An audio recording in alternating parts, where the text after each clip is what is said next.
Hey guys, and welcome back to this channel. In this video I'll be showing you guys how you can save your Sims and the existing lot into your library. So what you can do to save the existing lot, you're just going to select this build mode section over here, and to save it you're going to select save to my library and select save lot. Name it, and you're going to press the save to my library. Oh, it's loading. Select save lot to my library.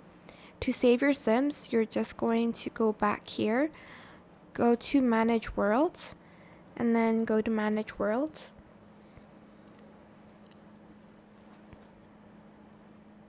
And you're going to basically go to the part where you edit your Sims.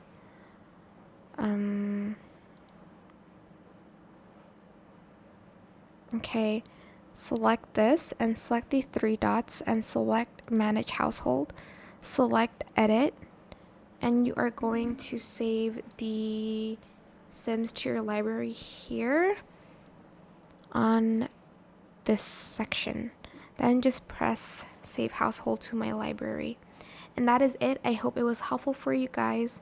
Don't forget to like, comment, share, and also subscribe to this channel if you haven't done that already. If you have any more questions about this video, leave it in the comment section down below. I will try my best to answer them all for you guys. And if you found this video helpful, please click the thanks button as well. That is it for this video. Thank you so much for watching. Bye.